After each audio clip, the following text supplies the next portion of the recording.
Immortale Dei. Del Sumo Pontífice. León XIII. Sobre la Constitución Cristiana del Estado. 1. Obra inmortal de Dios misericordioso, la Iglesia, aunque por sí misma y en virtud de su propia naturaleza tiene como fin la salvación y la felicidad eterna de las almas, procura, sin embargo, tantos y tan señalados bienes, aun en la misma esfera de las cosas temporales, que ni en número ni en calidad podría procurar los mayores si el primero y principal objeto de su institución fuera asegurar la felicidad de la vida presente. Dondequiera que la Iglesia ha penetrado, ha hecho cambiar al punto el estado de las cosas. Ha informado las costumbres con virtudes desconocidas hasta entonces y ha implantado en la sociedad civil una nueva civilización. Los pueblos que recibieron esta civilización superaron a los demás por su equilibrio, por su equidad y por las glorias de su historia. No obstante, una muy antigua y repetida acusación calumniosa afirma que la Iglesia es enemiga del Estado y que es nula su capacidad para promover el bienestar y la gloria que lícita y naturalmente apetece toda sociedad bien constituida. Desde el principio de la Iglesia los cristianos fueron perseguidos con calumnias muy parecidas. Blanco del odio y de la malevolencia, los cristianos eran considerados como enemigos del imperio. En aquella época el vulgo solía atribuir al cristianismo la culpa de todas las calamidades que afligían a la República, no echando de ver que era Dios, vengador de los crímenes, quien castigaba justamente a los pecadores. La atrocidad de esta calumnia armó y aguzó, no sin motivo, la pluma de San Agustín. En varias de sus obras, especialmente en La Ciudad de Dios, demostró con tanta claridad la eficacia de la filosofía cristiana en sus relaciones con el Estado, que no solo realizó una cabal apología de la cristiandad de su tiempo, sino que obtuvo también un triunfo definitivo sobre las acusaciones falsas. No descansó, sin embargo, la fiebre funesta de estas quejas y falsas recriminaciones. Son muchos los que se han empeñado en buscar la norma constitucional de la vida política al margen de las doctrinas aprobadas por la Iglesia Católica. Últimamente, el llamado derecho nuevo, presentado como adquisición de los tiempos modernos y producto de una libertad progresiva, ha comenzado a prevalecer por todas partes. Pero, a pesar de los muchos intentos realizados, la realidad es que no se ha encontrado para constituir y gobernar el Estado un sistema superior al que brota espontáneamente de la doctrina del Evangelio. Nos juzgamos, pues, de suma importancia y muy conforme a nuestro oficio apostólico comparar con la doctrina cristiana las modernas teorías sociales acerca del Estado. Nos confiamos que la verdad disipará con su resplandor todos los motivos de error y de duda. Todos podrán ver con facilidad las normas supremas que, como norma práctica de vida, deben seguir y obedecer. Y el derecho constitucional católico. Autoridad, Estado. 2. No es difícil determinar el carácter y la forma que tendrá la sociedad política cuando la filosofía cristiana gobierne el Estado.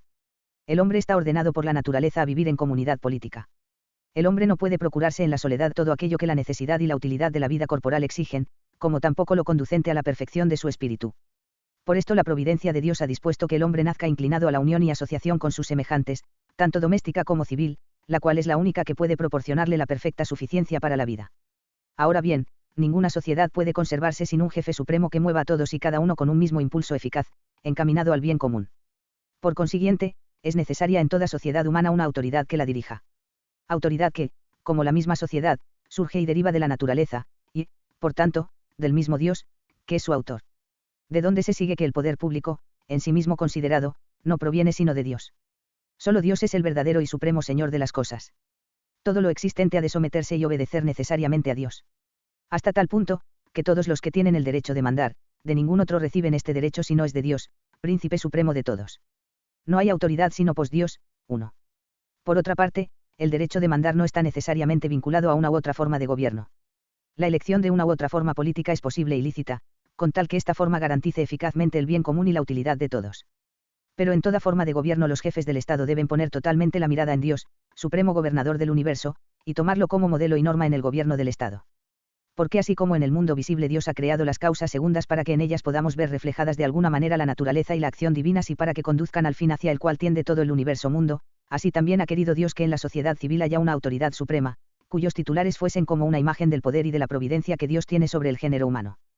Por tanto, el poder debe ser justo, no despótico, sino paterno, porque el poder justísimo que Dios tiene sobre los hombres está unido a su bondad de Padre. Pero, además, el poder ha de ejercitarse en provecho de los ciudadanos, porque la única razón legitimadora del poder es precisamente asegurar el bienestar público.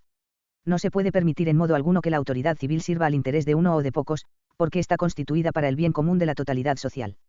Si las autoridades degeneran en un gobierno injusto, si incurren en abusos de poder o en el pecado de soberbia y si no miran por los intereses del pueblo, sepan que deberán dar estrecha cuenta a Dios. Y esta cuenta será tanto más rigurosa cuanto más sagrado haya sido el cargo o más alta la dignidad que hayan poseído. A los poderosos amenaza poderosa Inquisición. 2. De esta manera, la majestad del poder se verá acompañada por la reverencia honrosa que de buen grado le prestarán los ciudadanos.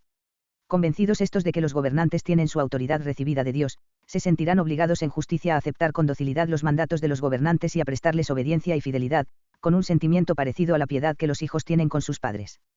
Todos habéis de estar sometidos a las autoridades superiores. 3. Despreciar el poder legítimo, sea el que sea el titular del poder, es tan ilícito como resistir a la voluntad de Dios. Quienes resisten a la voluntad divina se despeñan voluntariamente en el abismo de su propia perdición. Quien resiste a la autoridad resiste a la disposición de Dios, y los que la resisten se atraen sobre sí la condenación. 4. Por tanto, quebrantar la obediencia y provocar revoluciones por medio de la fuerza de las masas constituye un crimen de lesa majestad, no solamente humana, sino también divina. El culto público. 3. Constituido sobre estos principios, es evidente que el Estado tiene el deber de cumplir por medio del culto público las numerosas e importantes obligaciones que lo unen con Dios. La razón natural, que manda a cada hombre dar culto a Dios piadosa y santamente, porque de él dependemos, y porque, habiendo salido de él, a él hemos de volver, impone la misma obligación a la sociedad civil. Los hombres no están menos sujetos al poder de Dios cuando viven unidos en sociedad que cuando viven aislados. La sociedad, por su parte, no está menos obligada que los particulares a dar gracias a Dios, a quien debe su existencia, su conservación y la innumerable abundancia de sus bienes. Por esta razón, así como no es lícito a nadie descuidar los propios deberes para con Dios, el mayor de los cuales es abrazar con el corazón y con las obras la religión, no la que cada uno prefiera, sino la que Dios manda y consta por argumentos ciertos e irrevocables como única y verdadera, de la misma manera los estados no pueden obrar, sin incurrir en pecado, como si Dios no existiese, ni rechazar la religión como cosa extraña o inútil, ni pueden, por último, elegir indiferentemente una religión entre tantas. Todo lo contrario. El Estado tiene la estricta obligación de admitir el culto divino en la forma con que el mismo Dios ha querido que se le venere. Es, por tanto, obligación grave de las autoridades honrar el santo nombre de Dios. Entre sus principales obligaciones deben colocar la obligación de favorecer la religión, defenderla con eficacia, ponerla bajo el amparo de las leyes, no legislar nada que sea contrario a la incolumidad de aquella. Obligación debida por los gobernantes también a sus ciudadanos. Porque todos los hombres hemos nacido y hemos sido criados para alcanzar un fin último y supremo, al que debemos referir todos nuestros propósitos, y que colocado en el cielo, más allá de la frágil brevedad de esta vida. Sí, pues, de este sumo bien depende la felicidad perfecta y total de los hombres, la consecuencia es clara, la consecución de este bien importa tanto a cada uno de los ciudadanos que no hay ni puede haber otro asunto más importante. Por tanto, es necesario que el Estado, establecido para el bien de todos, al asegurar la prosperidad pública, proceda de tal forma que, lejos de crear obstáculos, dé todas las facilidades posibles a los ciudadanos para el logro de aquel bien sumo e inconmutable que naturalmente desean. La primera y principal de todas ellas consiste en procurar una inviolable y santa observancia de la religión, cuyos deberes unen al hombre con Dios. 4. Todo hombre de juicio sincero y prudente ve con facilidad cuál es la religión verdadera. Multitud de argumentos eficaces, como son el cumplimiento real de las profecías, el gran número de milagros, la rápida propagación de la fe, aun en medio de poderes enemigos y de dificultades insuperables, el testimonio de los mártires y otros muchos parecidos, demuestran que la única religión verdadera es aquella que Jesucristo en persona instituyó y confió a su Iglesia para conservarla y para propagarla por todo el tiempo. 5. El Hijo unigénito de Dios ha establecido en la tierra una sociedad que se llama la Iglesia. A esta transmitió, para continuarla a través de toda la historia, la excelsa misión divina, que él en persona había recibido de su Padre. Como me envió mi Padre, así os envío yo. 5. Yo estaré con vosotros siempre hasta la consumación del mundo. 6. Y así como Jesucristo vino a la tierra para que los hombres tengan vida, y la tengan abundantemente. 7. De la misma manera el fin que se propone la Iglesia es la salvación eterna de las almas. Y así, por su propia naturaleza, la Iglesia se extiende a toda la universalidad del género humano, sin quedar circunscrita por límite alguno de tiempo o de lugar. Predicad el Evangelio a toda criatura. 8. Dios mismo ha dado a esta inmensa multitud de hombres prelados con poderes para gobernarla, y ha querido que uno de ellos fuese el jefe supremo de todos y maestro máximo e infalible de la verdad, al cual entregó las llaves del reino de los cielos. Yo te daré las llaves del reino de los cielos. 9. Apacienta mis corderos, apacienta mis ovejas. 10. Yo he rogado por ti, para que no desfallezca tu fe. 11. Esta sociedad, aunque está compuesta por hombres, como la sociedad civil, sin embargo, por el fin a que tiende y por los medios de que se vale para alcanzar este fin, es sobrenatural y espiritual. Por tanto, es distinta y difiere de la sociedad política. Y, lo que es más importante, es una sociedad genérica y jurídicamente perfecta, porque tiene en sí misma y por sí misma, por voluntad benéfica y gratuita de su fundador, todos los elementos necesarios para su existencia y acción. Y así como el fin al que tiende la Iglesia es el más noble de todos, así también su autoridad es más alta que toda otra autoridad ni puede en modo alguno ser inferior o quedar sujeta a la autoridad civil. Jesucristo ha dado a sus apóstoles una autoridad plena sobre las cosas sagradas, concediéndoles tanto el poder legislativo como el doble poder, derivado de este, de juzgar y castigar. Me ha sido dado todo poder en el cielo y en la tierra, y pues, enseñad a todas las gentes, enseñándoles a observar todo cuanto yo os he mandado. 12. Y en otro texto, si los desoyere, comunícalo a la Iglesia. 13. Y todavía, prontos a castigar toda desobediencia y a reduciros a perfecta obediencia. 14. Y aún más, empleé yo con severidad la autoridad que el Señor me confirió para edificar, no para destruir. 15. Por tanto, no es el Estado, sino la Iglesia, la que debe guiar a los hombres hacia la patria celestial. Dios ha dado a la Iglesia el encargo de juzgar y definir en las cosas tocantes a la religión, de enseñar a todos los pueblos, de ensanchar en lo posible las fronteras del cristianismo, en una palabra, de gobernar la cristiandad, según su propio criterio, con libertad y sin trabas. La Iglesia no ha cesado nunca de reivindicar para sí ni de ejercer públicamente esta autoridad completa en sí misma y jurídicamente perfecta, atacada desde hace mucho tiempo por una filosofía aduladora de los poderes políticos. Han sido los apóstoles los primeros en defenderla. A los príncipes de la sinagoga, que les prohibían predicar la doctrina evangélica, respondían los apóstoles con firmeza: es preciso obedecer a Dios antes que a los hombres. 16. Los santos padres se consagraron a defender esta misma autoridad, con razonamientos sólidos, cuando se les presentó ocasión para ello. Los romanos pontífices, por su parte, con invicta constancia de ánimo, no han cesado jamás de reivindicar esta autoridad frente a los agresores de ella. Más aún, los mismos príncipes y gobernantes de los estados han reconocido, de hecho y de derecho, esta autoridad, al tratar con la Iglesia como con un legítimo poder soberano, ya por medios de convenios y concordatos, ya con el envío y aceptación de embajadores, ya con el mutuo intercambio de otros buenos oficios. Y hay que reconocer una singular providencia de Dios en el hecho de que esta suprema potestad de la Iglesia llegara a encontrar en el poder civil la defensa más segura de su propia independencia. 2 sociedades, 2 poderes. 6. Dios ha repartido, por tanto, el gobierno del género humano entre 2 poderes, el poder eclesiástico y el poder civil. El poder eclesiástico, puesto al frente de los intereses divinos. El poder civil, encargado de los intereses humanos. Ambas potestades son soberanas en su género. Cada una queda circunscrita dentro de ciertos límites, definidos por su propia naturaleza y por su fin próximo. De donde resulta una como esfera determinada, dentro de la cual cada poder ejercita iure proprio su actividad.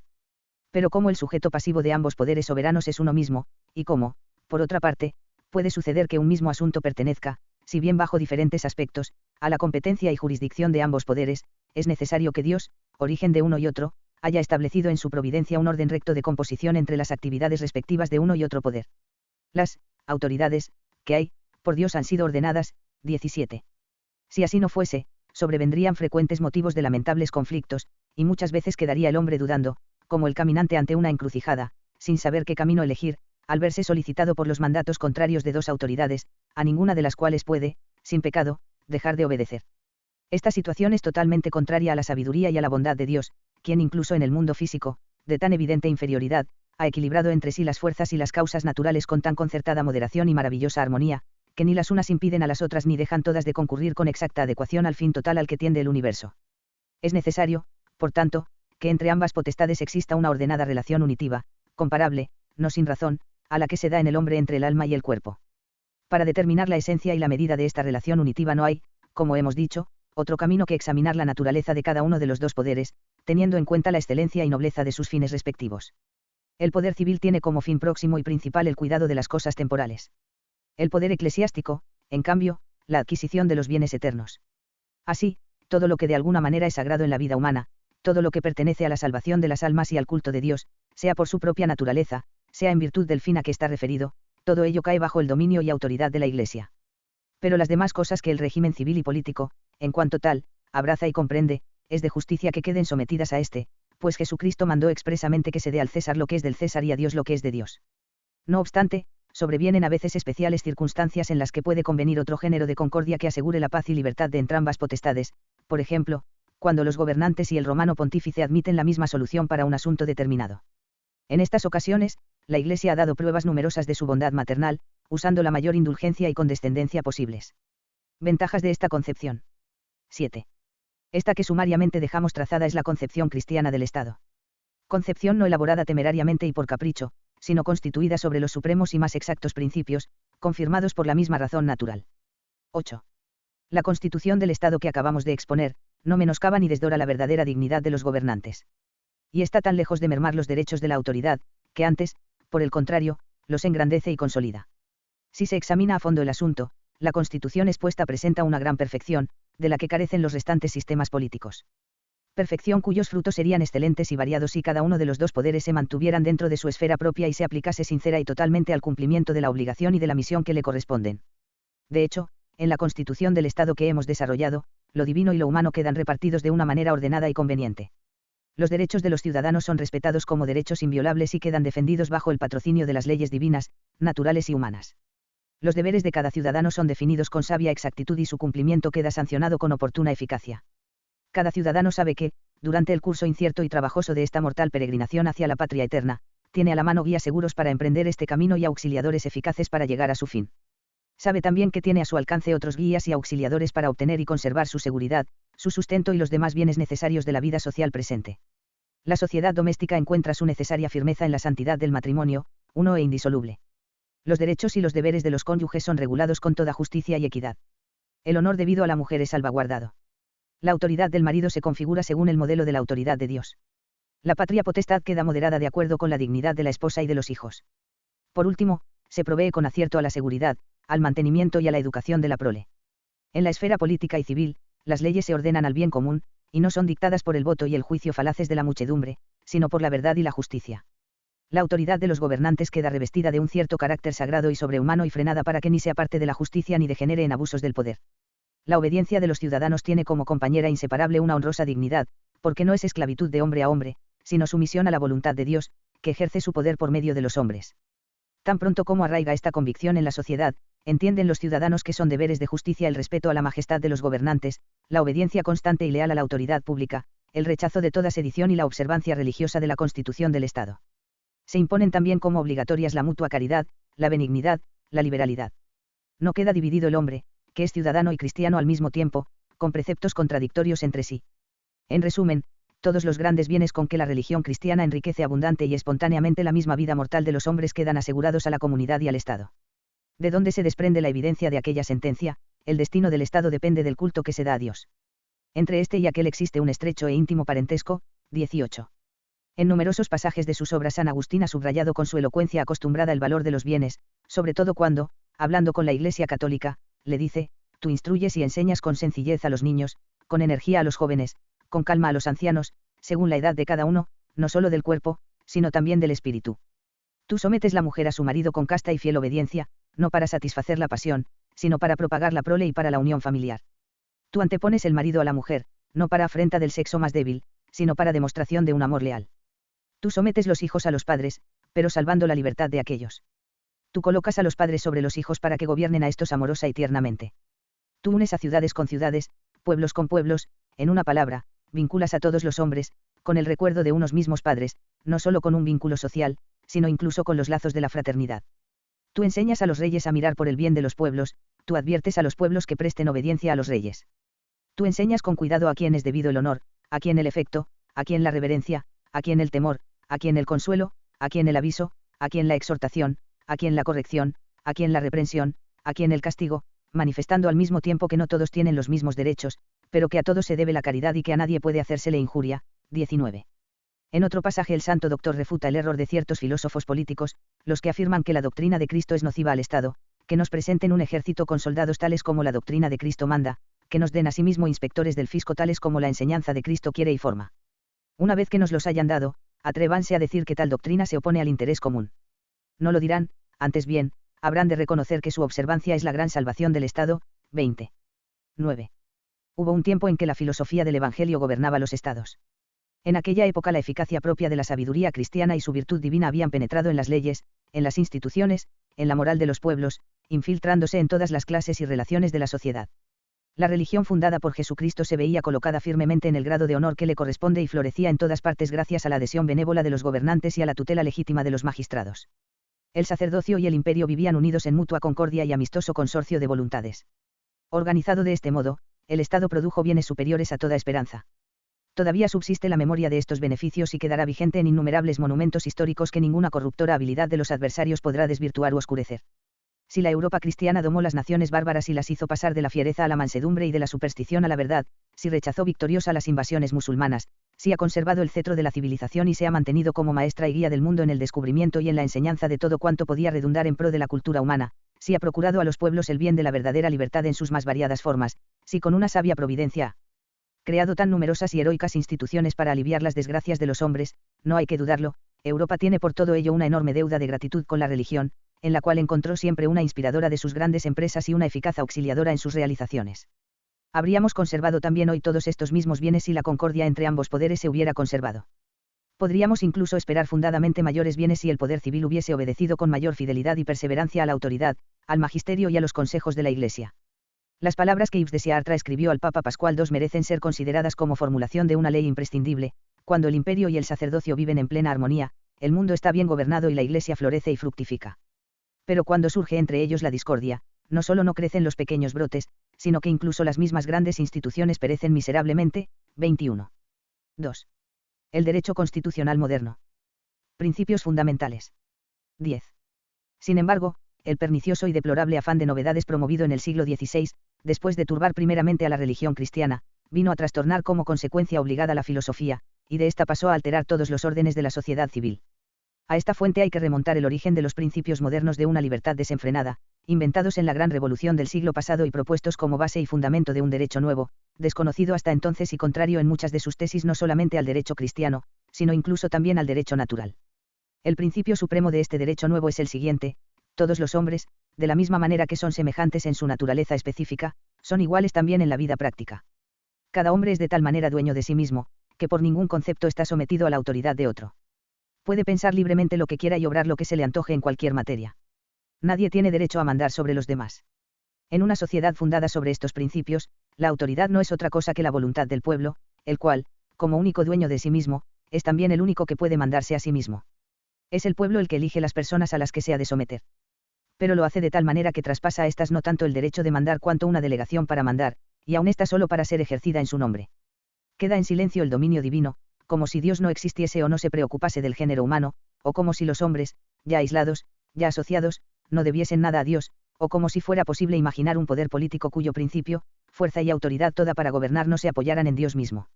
De este modo, como es evidente, el Estado no es otra cosa que la multitud dueña y gobernadora de sí misma. Y como se afirma que el pueblo es en sí mismo fuente de todo derecho y de toda seguridad, se sigue lógicamente que el Estado no se juzgará obligado ante Dios por ningún deber, no profesará públicamente religión alguna, ni deberá buscar entre tantas religiones la única verdadera, ni elegirá una de ellas ni la favorecerá principalmente, sino que concederá igualdad de derechos a todas las religiones, con tal que la disciplina del Estado no quede por ellas perjudicada.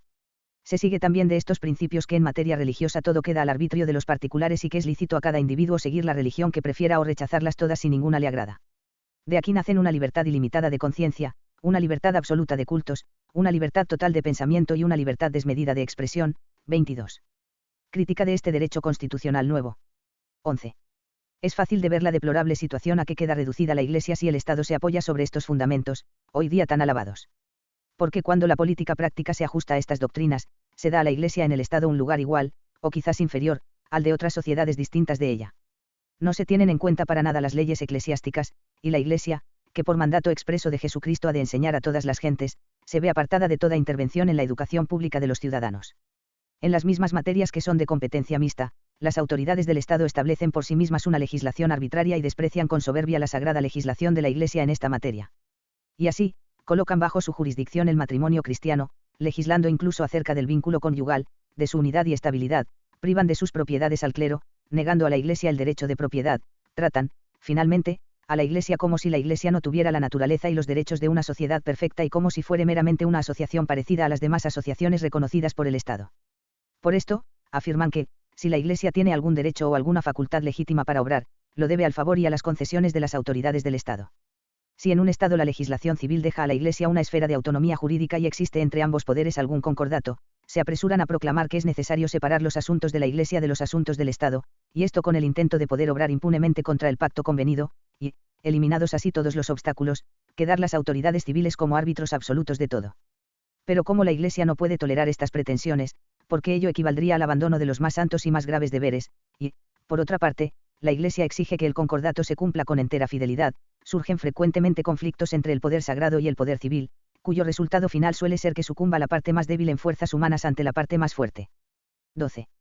Así, en la situación política que muchos preconizan actualmente existe una tendencia en las ideas y en la acción a excluir por completo a la Iglesia de la sociedad o a tenerla sujeta y encadenada al Estado.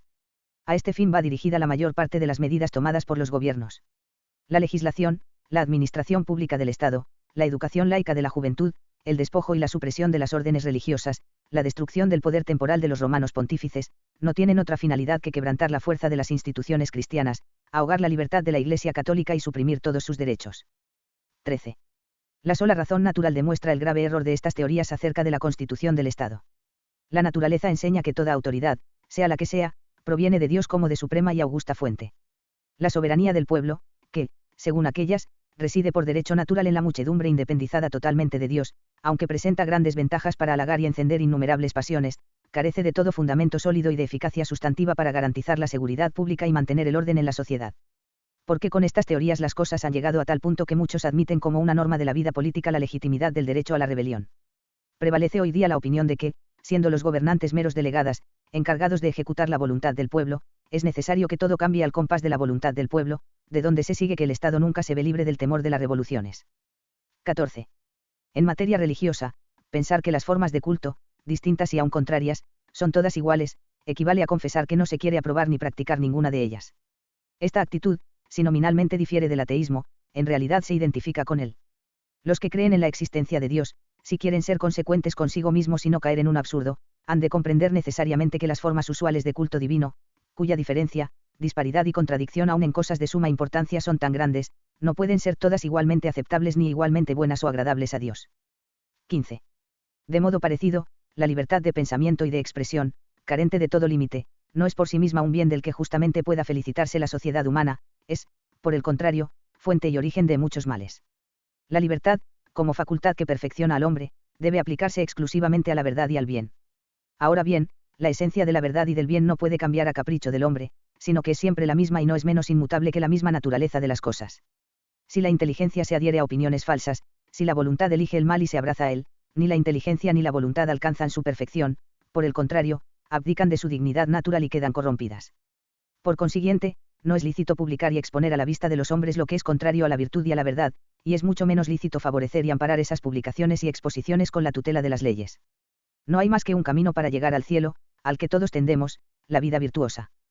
Por lo cual se aparta de la norma enseñada por la naturaleza todo estado que permite una libertad de pensamiento y de acción que con sus excesos pueda extraviar impunemente a las inteligencias de la verdad y a las almas de la virtud.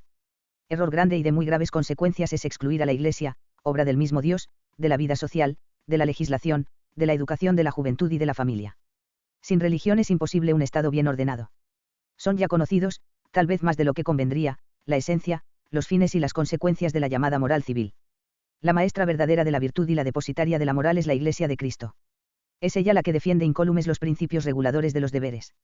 Es ella la que, al proponer los motivos más eficaces para vivir virtuosamente, manda no solo evitar toda acción mala, sino también domar las pasiones contrarias a la razón, incluso cuando éstas no se traducen en las obras. Querer someter la Iglesia, en el cumplimiento de sus deberes, al poder civil constituye una gran injuria y un gran peligro. De este modo se perturba el orden de las cosas, anteponiendo lo natural a lo sobrenatural. Se suprime, o, por lo menos, se disminuye, la afluencia de los bienes que aportaría la Iglesia a la sociedad si pudiese obrar sin obstáculos. Por último, se abre la puerta a enemistades y conflictos, que causan a ambas sociedades grandes daños, como los acontecimientos han demostrado con demasiada frecuencia. Condenación del derecho nuevo. 16. Estas doctrinas, contrarias a la razón y de tanta trascendencia para el bien público del Estado, no dejaron de ser condenadas por los romanos pontífices, nuestros predecesores, que vivían convencidos de las obligaciones que les imponía el cargo apostólico. Así, Gregorio XVI, en la encíclica Miraribus, del 15 de agosto de 1832, condenó con gran autoridad doctrinal los principios que ya entonces se iban divulgando, esto es, el indiferentismo religioso, la libertad absoluta de cultos y de conciencia, la libertad de imprenta y la legitimidad del derecho de rebelión. Con relación a la separación entre la Iglesia y el Estado, decía así el citado pontífice, no podríamos augurar resultados felices para la Iglesia y para el Estado de los deseos de quienes pretenden con empeño que la Iglesia se separe del Estado, rompiendo la concordia mutua del imperio y del sacerdocio. Todos saben muy bien que esta concordia, que siempre ha sido tan beneficiosa para los intereses religiosos y civiles, es muy temida por los fautores de una libertad desvergonzada. 23. De modo semejante, Pío IX, aprovechando las ocasiones que se le presentaron, condenó muchas de las falsas opiniones que habían empezado a estar en boga, reuniéndolas después en un catálogo, a fin de que supiesen los católicos a qué atenerse, sin peligro de equivocarse, en medio de una avenida tan grande de errores. 24. 17. De estas declaraciones pontificias, lo que debe tenerse presente, sobre todo, es que el origen del poder civil hay que ponerlo en Dios, no en la multitud, que el derecho de rebelión es contrario a la razón, que no es lícito a los particulares, como tampoco a los estados, prescindir de sus deberes religiosos o medir con un mismo nivel todos los cultos contrarios, que no debe ser considerado en absoluto como un derecho de los ciudadanos, ni como pretensión merecedora de favor y amparo, la libertad inmoderada de pensamiento y de expresión.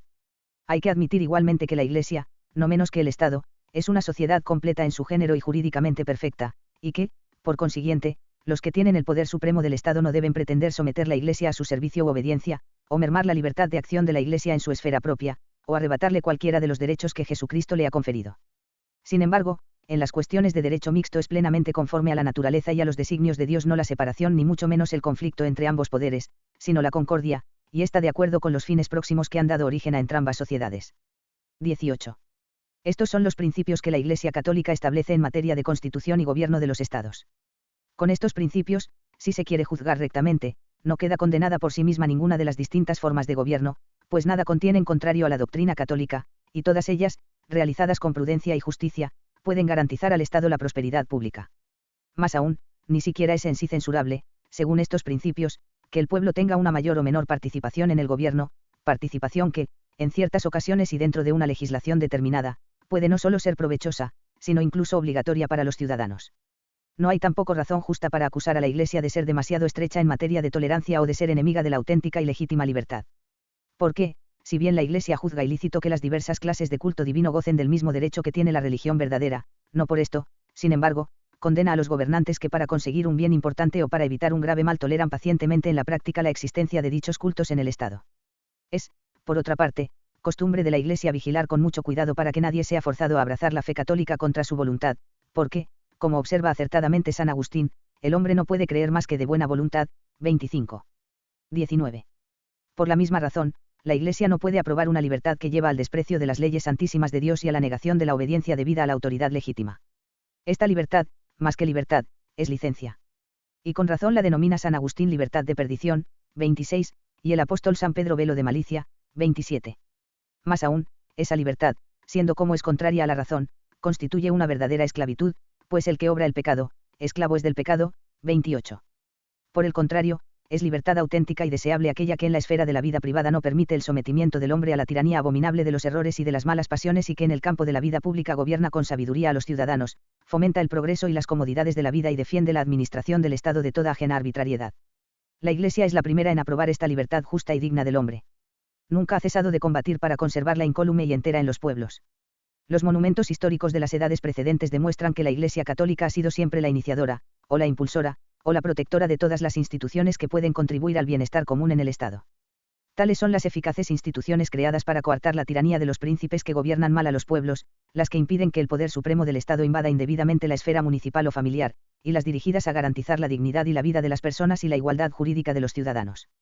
Consecuente siempre consigo misma, si por una parte rechaza la libertad inmoderada, que lleva a los individuos y a los pueblos al desenfreno o a la esclavitud, acepta, por otra parte, con mucho gusto, los adelantos que trae consigo el tiempo, cuando promueven de veras el bienestar de la vida presente, que es como un camino que lleva a la vida e inmortalidad futuras. Calumnia, por tanto, vana e infundada es la afirmación de algunos que dicen que la Iglesia mira con malos ojos el sistema político moderno y que rechaza sin distinción todos los descubrimientos del genio contemporáneo. La Iglesia rechaza, sin duda alguna, la locura de ciertas opiniones. Desaprueba el pernicioso afán de revoluciones y rechaza muy especialmente ese estado de espíritu en el que se vislumbra el comienzo de un apartamiento voluntario de Dios. Pero como todo lo verdadero proviene necesariamente de Dios, la Iglesia reconoce como destello de la mente divina toda verdad alcanzada por la investigación del entendimiento humano. Y como no hay verdad alguna del orden natural que esté en contradicción con las verdades reveladas, por el contrario, son muchas las que comprueban esta misma fe, y, además, todo descubrimiento de la verdad puede llevar, ya al conocimiento, ya a la glorificación de Dios, de aquí que la Iglesia acoja siempre con agrado y alegría todo lo que contribuye al verdadero progreso de las ciencias. Y así como lo ha hecho siempre con las demás ciencias, la Iglesia fomentará y favorecerá con ardor todas aquellas ciencias que tienen por objeto el estudio de la naturaleza. En estas disciplinas, la Iglesia no rechaza los nuevos descubrimientos. Ni es contraria a la búsqueda de nuevos progresos para el mayor bienestar y comodidad de la vida. Enemiga de la inercia perezosa, desea en gran manera que el ingenio humano, con el trabajo y la cultura, produzca frutos abundantes. Estimula todas las artes, todas las industrias, y dirigiendo con su eficacia propia todas estas cosas a la virtud y a la salvación del hombre, se esfuerza por impedir que la inteligencia y la actividad del hombre aparten a este de Dios y de los bienes eternos. 20. Pero estos principios, tan acertados y razonables, no son aceptados hoy día, cuando los estados no solamente rechazan adaptarse a las normas de la filosofía cristiana, sino que parecen pretender alejarse cada día más de esta. Sin embargo, como la verdad expuesta con claridad suele propagarse fácilmente por sí misma y penetrar poco a poco en los entendimientos de los hombres, por esto nos, obligados en conciencia por el sagrado cargo apostólico que ejercemos para con todos los pueblos, declaramos la verdad con toda libertad, según nuestro deber. No porque nos olvidemos las especiales circunstancias de nuestros tiempos, ni porque juzguemos condenables los adelantos útiles y honestos de nuestra época, sino porque nos querríamos que la vida pública discurriera por caminos más seguros y tuviera fundamentos más sólidos, y esto manteniendo intacta la verdadera libertad de los pueblos, esta libertad humana cuya madre y mejor garantía es la verdad os hará libres. 29. 3. Deberes de los católicos. En el orden teórico. 21. Sí, pues, en estas difíciles circunstancias, los católicos escuchan, como es su obligación, estas nuestras enseñanzas, entenderán con facilidad cuáles son los deberes de cada uno, tanto en el orden teórico como en el orden práctico. En el orden de las ideas, es necesaria una firme adhesión a todas las enseñanzas presentes y futuras de los romanos pontífices y la profesión pública de estas enseñanzas cuantas veces lo exijan las circunstancias. Y en particular acerca de las llamadas libertades modernas es menester que todos se atengan al juicio de la sede apostólica y se identifiquen con el sentir de esta. Hay que prevenirse contra el peligro de que la honesta apariencia de esas libertades engañe a algún incauto. Piénsese en el origen de esas libertades y en las intenciones de los que las defienden. La experiencia ha demostrado suficientemente los resultados que producen en la sociedad. En todas partes han dado frutos tan perniciosos que con razón han provocado el desengaño y el arrepentimiento en todos los hombres honrados y prudentes. Si comparamos esta clase de Estado moderno, de que hablamos, con otro Estado, real o imaginario, que persiga tiránica y abiertamente a la religión cristiana, podrá parecer el primero más tolerable que el segundo. Sin embargo, los principios en que se basa son tales, como hemos dicho, que no pueden ser aceptados por nadie. En el orden práctico. 22. En la práctica, la aplicación de estos principios pueden ser considerados tanto en la vida privada y doméstica como en la vida pública. En el orden privado el deber principal de cada uno es ajustar perfectamente su vida y su conducta a los preceptos evangélicos, sin retroceder ante los sacrificios y dificultades que impone la virtud cristiana. Deben, además, todos amar a la Iglesia como a madre común, obedecer sus leyes, procurar su honor, defender sus derechos y esforzarse para que sea respetada y amada por aquellos sobre los que cada cual tiene alguna autoridad. Es también de interés público que los católicos colaboren acertadamente en la administración municipal, procurando y logrando sobre todo que se atienda a la instrucción pública de la juventud en lo referente a la religión y a las buenas costumbres, como conviene a personas cristianas. De esta enseñanza depende en gran manera el bien público de cada ciudad. Asimismo, por regla general, es bueno y útil que la acción de los católicos se extienda desde este estrecho círculo a un campo más amplio, e incluso que abarque el poder supremo del Estado. Decimos por regla general porque estas enseñanzas nuestras están dirigidas a todas las naciones. Puede muy bien suceder que en alguna parte, por causas muy graves y muy justas, no convenga en modo alguno intervenir en el gobierno de un Estado ni ocupar en él puestos políticos. Pero en general, como hemos dicho, no querer tomar parte alguna en la vida pública sería tan reprensible como no querer prestar ayuda alguna al bien común. Tanto más cuanto que los católicos, en virtud de la misma doctrina que profesan, están obligados en conciencia a cumplir estas obligaciones con toda fidelidad. De lo contrario, si se abstienen políticamente, los asuntos políticos caerán en manos de personas cuya manera de pensar puede ofrecer escasas esperanzas de salvación para el Estado. Situación que redundaría también en no pequeño daño de la religión cristiana. Podrían entonces mucho los enemigos de la Iglesia y podrían muy pocos sus amigos. Queda, por tanto, bien claro que los católicos tienen motivos justos para intervenir en la vida política de los pueblos. No acuden ni deben acudir a la vida política para aprobar lo que actualmente puede haber de censurable en las instituciones políticas del Estado, sino para hacer que estas mismas instituciones se pongan, en lo posible, al servicio sincero y verdadero del bien público, procurando infundir en todas las venas del Estado, como savia y sangre vigorosa, la eficaz influencia de la religión católica. Así se procedía en los primeros siglos de la Iglesia. Las costumbres paganas distaban inmensamente de la moral evangélica. Sin embargo, en pleno paganismo, los cristianos, siempre incorruptos y consecuentes consigo mismos, se introducían animosamente dondequiera que podían. Ejemplares en la lealtad a los emperadores y obedientes a las leyes en cuanto era lícito, esparcían por todas partes un maravilloso resplandor de santidad, procurando al mismo tiempo ser útiles a sus hermanos y atraer a los demás a la sabiduría de Cristo, pero dispuestos siempre a retirarse y a morir valientemente si no podían retener los honores, las dignidades y los cargos públicos sin faltar a su conciencia. De este modo, las instituciones cristianas penetraron rápidamente no solo en las casas particulares, sino también en los campamentos, en los tribunales y en la misma corte imperial. Somos de ayer y ya llenamos todo lo vuestro, las ciudades, las islas, las fortalezas, los municipios, las asambleas, los campamentos, las tribus, las decurias, el palacio, el senado, el foro. 30. Hasta tal punto que, cuando se dio libertad de profesar públicamente el Evangelio, la fe cristiana apareció no dando bajidos como un niño en la cuna, sino adulta y vigorosa ya en la mayoría de las ciudades. La defensa de la religión católica y del Estado. 23. Es necesario renovar en nuestros tiempos los ejemplos de nuestros mayores. Es necesario en primer lugar que los católicos dignos de este nombre estén dispuestos a ser hijos amantes de la Iglesia y a parecer como tales. Han de rechazar sin vacilación todo lo que sea incompatible con su profesión cristiana. Han de utilizar, en la medida que les permita su conciencia, las instituciones públicas para defensa de la verdad y de la justicia. Han de esforzarse para que la libertad en el obrar no traspase los límites señalados por la naturaleza y por la ley de Dios. Han de procurar que todos los estados reflejen la concepción cristiana, que hemos expuesto, de la vida pública. No es posible señalar en estas materias directrices únicas y uniformes, porque deben adaptarse a circunstancias de tiempo y lugar muy desiguales entre sí.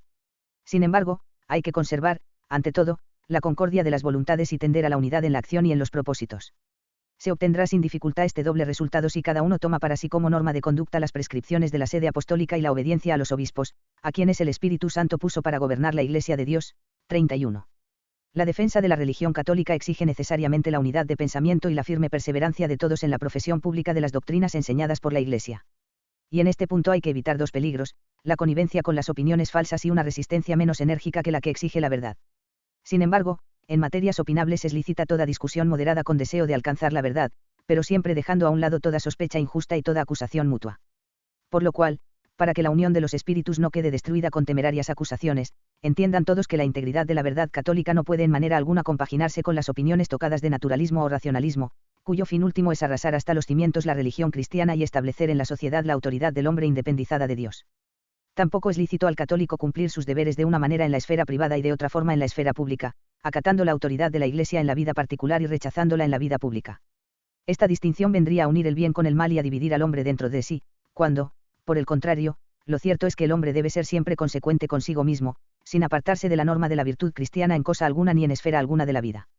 Pero si se trata de cuestiones meramente políticas, del mejor régimen político, de tal o cual forma de constitución política, está permitida en estos casos una honesta diversidad de opiniones. Por lo cual no tolera la justicia que a personas cuya piedad es por otra parte conocida y que están dispuestas a aceptar dócilmente las enseñanzas de la sede apostólica, se les acuse de falta grave porque piensen de distinta manera acerca de las cosas que hemos dicho.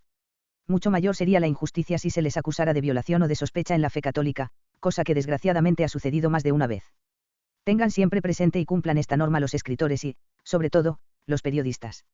Porque en una lucha como la presente, en la que están en peligro bienes de tanta importancia, no hay lugar para las polémicas intestinas ni para el espíritu de partido, sino que, unidos los ánimos y los deseos, deben todos esforzarse por conseguir el propósito que los une, la salvación de la religión y del Estado. Por tanto, si anteriormente ha habido alguna división, es necesario sepultarla voluntariamente en el olvido más completo.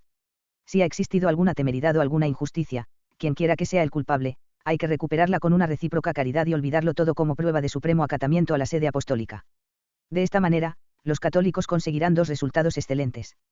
El primero, ayudar a la Iglesia en la conservación y propagación de los principios cristianos. El segundo, procurar el mayor beneficio posible al Estado, cuya seguridad se halla en grave peligro a causa de nocivas teorías y malvadas pasiones. 24. Estas son, venerables hermanos, las enseñanzas que nos juzgamos conveniente dar a todas las naciones del orbe católico acerca de la constitución cristiana del Estado y de las obligaciones propias del ciudadano. Solo nos queda implorar con intensa oración el auxilio del cielo y rogar a Dios que Él, de quien es propio iluminar los entendimientos y mover las voluntades de los hombres, conduzca al resultado apetecido los deseos que hemos formado y los esfuerzos que hemos hecho para mayor gloria suya y salvación de todo el género humano. Como auspicio favorable de los beneficios divinos y prenda de nuestra paterna benevolencia, os damos en el Señor, con el mayor afecto, nuestra bendición apostólica a vosotros, venerables hermanos, al clero y a todo el pueblo confiado a la vigilancia de vuestra fe. Dado en Roma, junto a San Pedro, el 1 de noviembre de 1885, año octavo de nuestro pontificado. León pp. 13.